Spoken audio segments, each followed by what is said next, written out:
Hello friends, मैं अंकिता तिवारी। जैसा कि हम सभी जानते हैं कि हम लोग सिंधु घाटी की सभ्यता और संस्कृति के बारे में पढ़ रहे हैं, जिसमें हमने सिंधु घाटी सभ्यता की प्रस्तावना, उसकी खोज, नामकरण, समय काल तथा उद्भव संबंधी विचारधारा के बारे में पढ़ चुके हैं।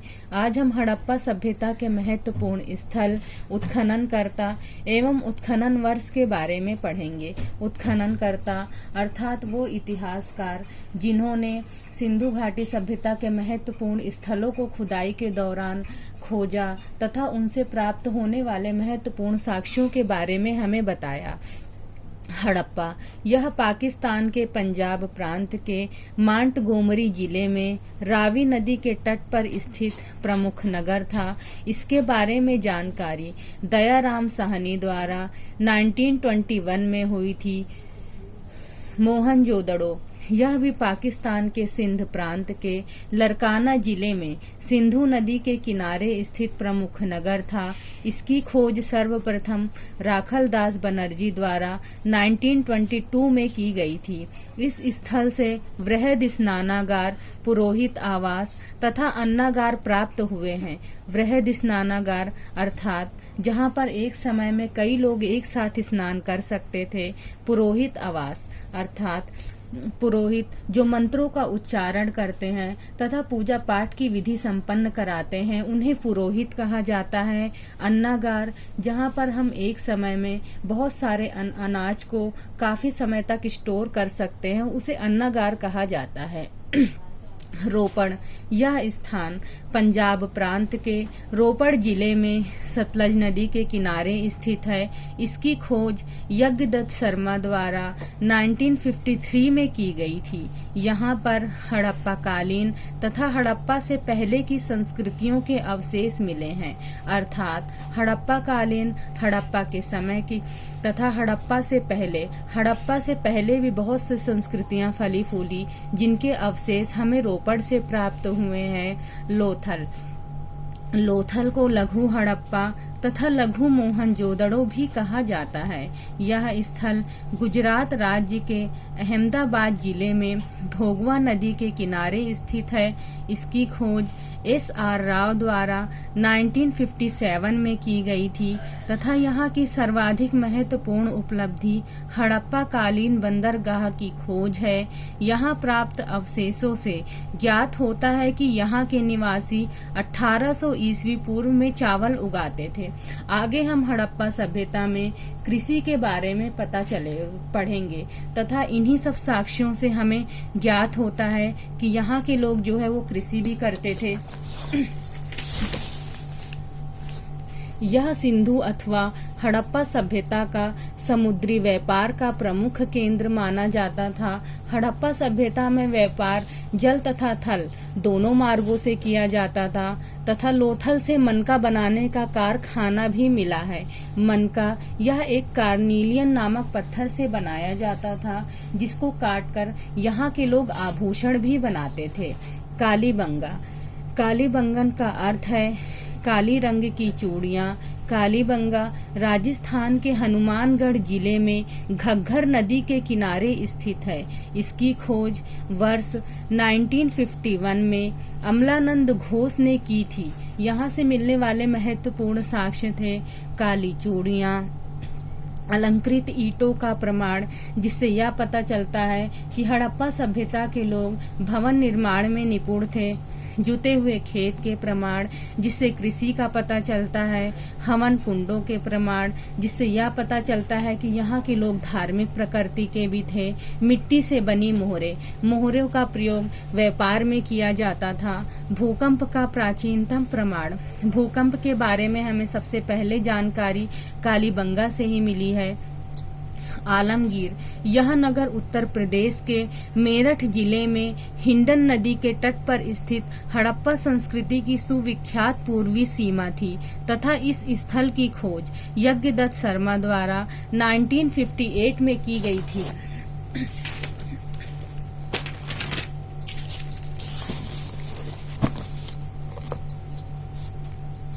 बनवाली यह हरियाणा राज्य के हिसार जिले में स्थित है। यहाँ पर दो सांस्कृतिक अवस्थाएं हड़प्पा पूर्व व हड़प्पा कालीन देखी गई। इसकी खोज 1974 में R.S. बिष्ट ने की थी। महत्वपूर्ण साक्ष्य है, बनावली से अच्छी किस्म का जौ प्राप्त होता है जो कि कृषि की एक फसल है, तथा पक्की मिट्टी से बने हल का प्रमाण मिलता है। हल कृषि में प्रयोग किया जाने वाला एक औजार है। रंगपुर, यह गुजरात राज्य के काठियावाड़ प्रायद्वीप में स्थित है। इसकी खोज M.S. वत्स द्वारा 1931 एवं 1953 में भावर नदी के तट पर की गई थी। यहाँ पर उत्तर हड़प्पा के प्रमाण प्राप्त हुए हैं। अली मुराद, पाकिस्तान के सिंध प्रांत में स्थित इस नगर में पत्थरों से निर्मित एक विशाल दुर्ग का पता चला है। दुर्ग अर्थात एक किले को कहा जाता था जो कि बहुत ही बड़ा और बहुत ही मजबूत माना जाता था, तथा यह नगर की रक्षा के लिए भी बनाए जाते थे। कोट दीजी, यह स्थल भी पाकिस्तान के सिंध प्रांत में स्थित है। चन्हूदड़ो, यह पाकिस्तान में सिंध प्रांत में मोहनजोदड़ो से 30 किलोमीटर दक्षिण में स्थित है। इसकी खोज N.G. मजूमदार द्वारा 1931 में सिंधु नदी के किनारे की गई थी। यहाँ पर मोहर, गुड़ियों के निर्माण के साथ साथ हड्डियों से निर्मित विभिन्न वस्तुओं का निर्माण किया गया था।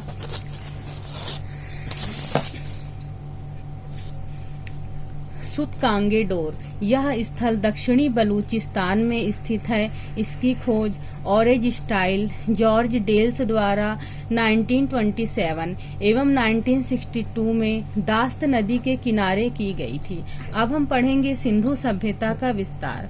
अभी हमने सिंधु सभ्यता के महत्वपूर्ण स्थलों के बारे में पढ़ा जो कि अलग अलग स्थानों पर स्थित थे। इससे हमें यह पता चलता है कि सिंधु सभ्यता का विस्तार कहां से कहां तक था। सबसे पहले हम देखते हैं सिंधु सभ्यता का विस्तार पाकिस्तान में कहां से कहां तक था। पाकिस्तान के उत्तर पश्चिम सीमा प्रांत के पहाड़ी क्षेत्रों, दक्षिणी बलूचिस्तान, सिंध एवं पंजाब में सैंधवपुरा स्थल प्राप्त हुए हैं। फिर हम भारत में देखेंगे कि इसका विस्तार कहां से कहां तक था। हरियाणा, पंजाब, राजस्थान, उत्तर प्रदेश, गुजरात तथा जम्मू कश्मीर में पाए जाते हैं। इसके अतिरिक्त अफगानिस्तान में भी इस सभ्यता के 2 पुरा स्थल प्राप्त हुए हैं, सोर्थुगई एवं मुंडगांव।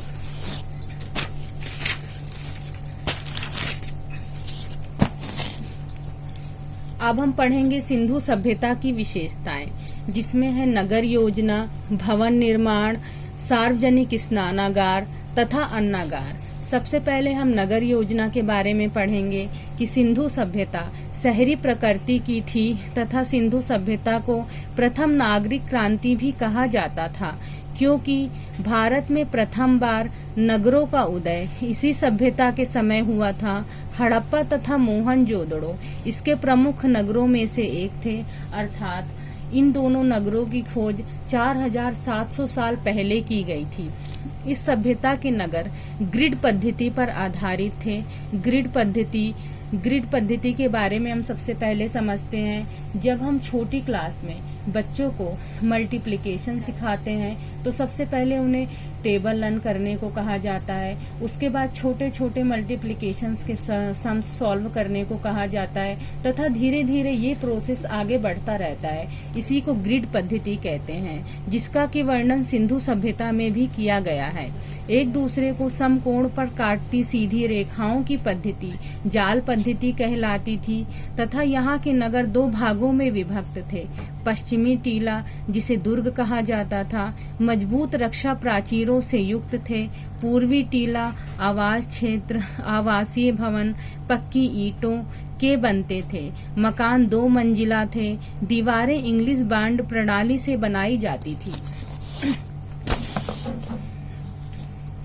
भवन निर्माण सड़कों तथा गलियों के दोनों ओर भवनों का निर्माण एक पंक्ति में कच्ची तथा पक्की ईंटों के द्वारा किया जाता था। भवन में रसोई घर, स्नान घर, आंगन तथा शौचालयों का निर्माण किया जाता था। भवन छोटे बड़े एक मंजिले तथा 2 मंजिले होते थे। रसोई घर अर्थात जहाँ हम खाना बनाते हैं, स्नान घर जहाँ पे स्नान करने जाते हैं, आंगन आज भी हम गांवों में देखेंगे कि घरों के बीच में आंगन होता है तथा किनारे किनारे कमरे होते हैं। भवन की दीवारों में अलमारियों का निर्माण होता था जो कि आज भी देखा जाता है तथा शंख हड्डी निर्मित खूंटियों को दीवार में लगाया जाता था। फिर है सार्वजनिक स्नानागार। मोहनजोदड़ो का सबसे महत्वपूर्ण सार्वजनिक स्थल विशाल स्नानागार है। यह 11.88 मीटर लंबा, 7.01 मीटर चौड़ा और 2.43 मीटर गहरा है। मोहनजोदड़ो को सिंधी भाषा में मृतकों का टीला भी कहा जाता है तथा यह सिंधु सभ्यता का एक बहुत ही महत्वपूर्ण नगर भी है। फिर है अन्नागार। मोहनजोदड़ो की सबसे बड़ी इमारत अन्नागार या अन्न कोठार है।